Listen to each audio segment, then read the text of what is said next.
Hey guys, I'm so sorry for not posting yesterday. But anyway, today we're reading Judges chapters 18 and 19. Anyways, today's verse of the day is Galatians 6 verse 9. Let us not become weary in doing good, for at the proper time we will reap a harvest if we do not give up. Amen.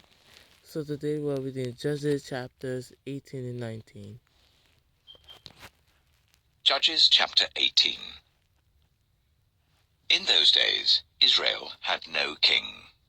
And in those days, the tribe of the Danites was seeking a place of their own where they might settle, because they had not yet come into an inheritance among the tribes of Israel. So the Danites sent 5 of their leading men from Zorah and Eshtaol to spy out the land and explore it. These men represented all the Danites. They told them, "Go, explore the land." So they entered the hill country of Ephraim, and came to the house of Micah, where they spent the night. When they were near Micah's house, they recognized the voice of the young Levite. So they turned in there and asked him, "Who brought you here? What are you doing in this place? Why are you here?"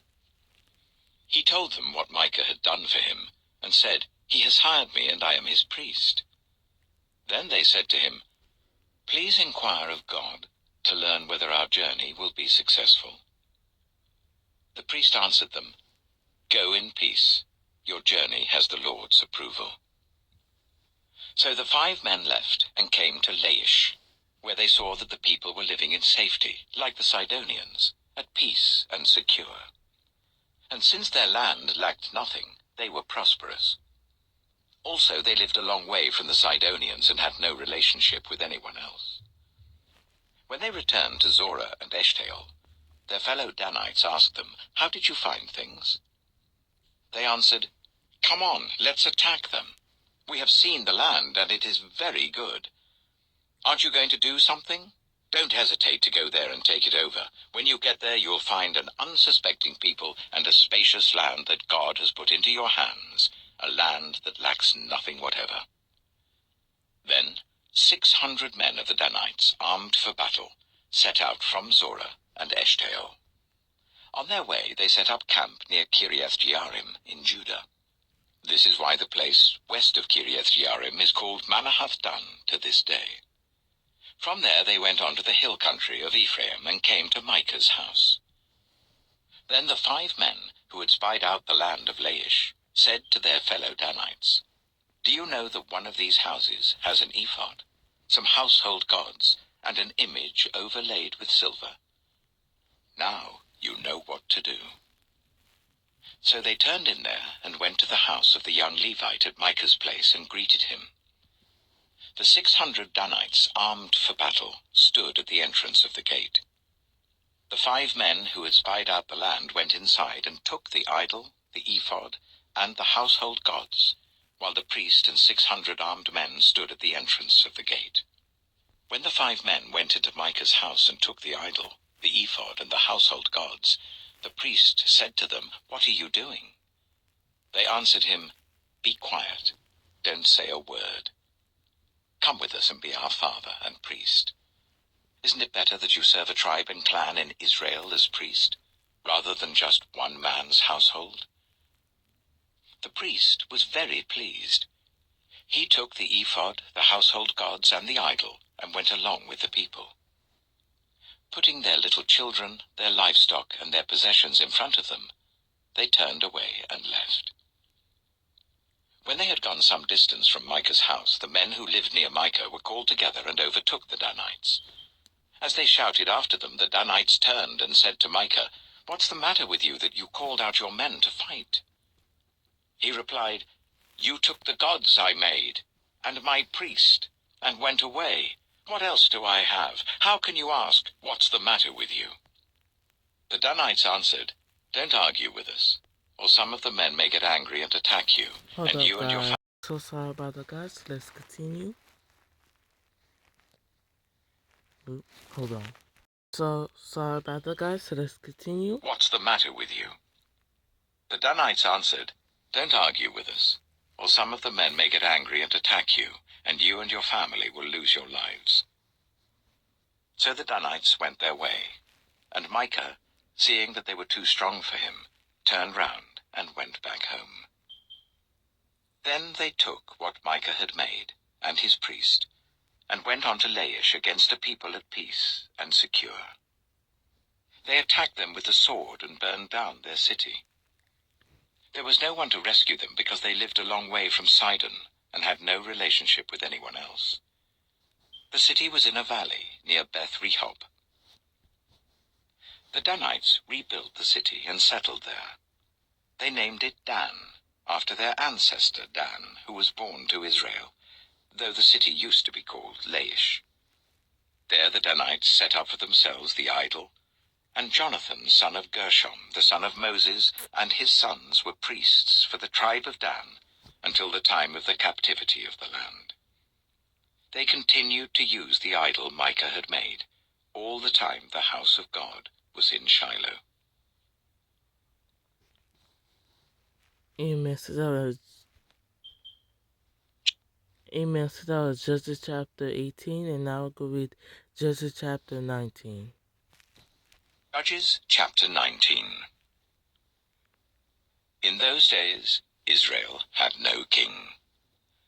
Now a Levite who lived in a remote area in the hill country of Ephraim took a concubine from Bethlehem in Judah. But she was unfaithful to him. She left him and went back to her parents' home in Bethlehem, Judah. After she had been there for 4 months, her husband went to persuade her to return. He had with him his servant and 2 donkeys. She took him into her parents' home, and when her father saw him, he gladly welcomed him.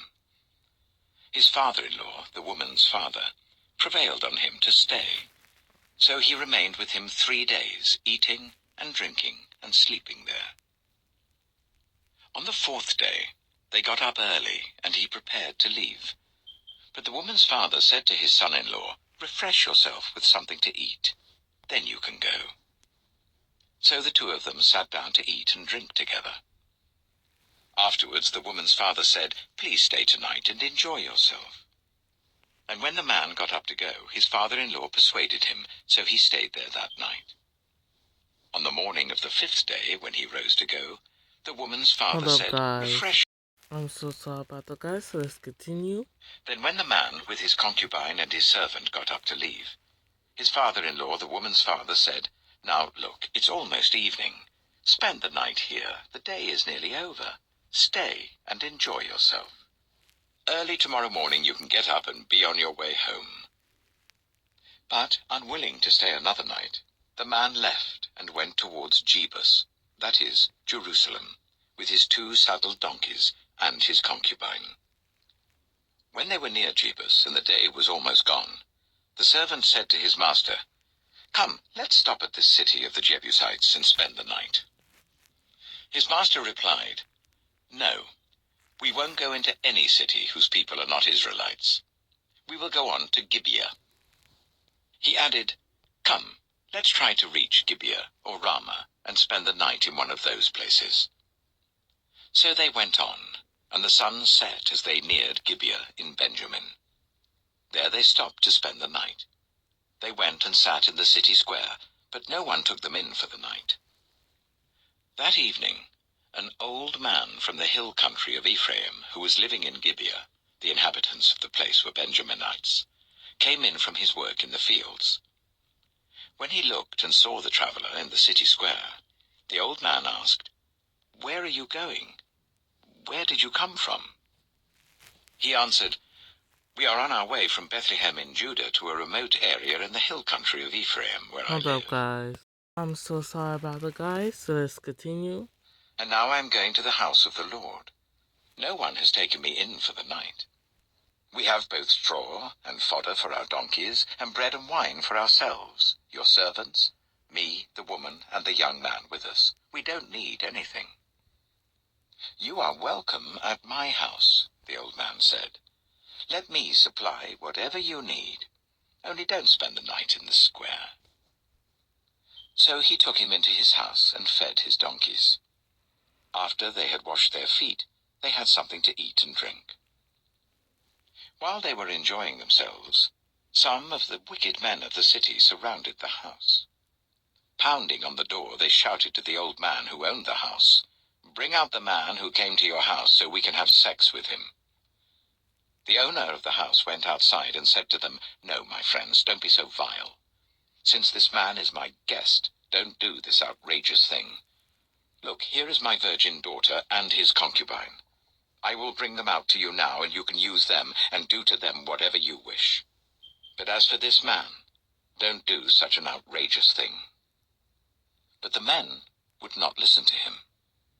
So the man took his concubine and sent her outside to them. And they raped her and abused her throughout the night. And at dawn they let her go. At daybreak, the woman went back to the house where her master was staying, fell down at the door, and lay there until daylight. When her master got up in the morning and opened the door of the house and stepped out to continue on his way, there lay his concubine, fallen in the doorway of the house, with her hands on the threshold. He said to her, "Get up, let's go." But there was no answer. Then the man put her on his donkey and set out for home.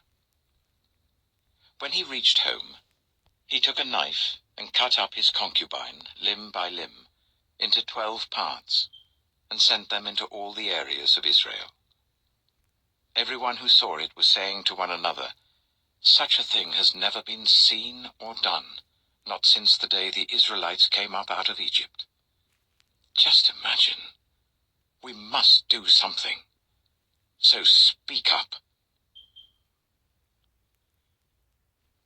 Amen. So that was Judges chapter 20.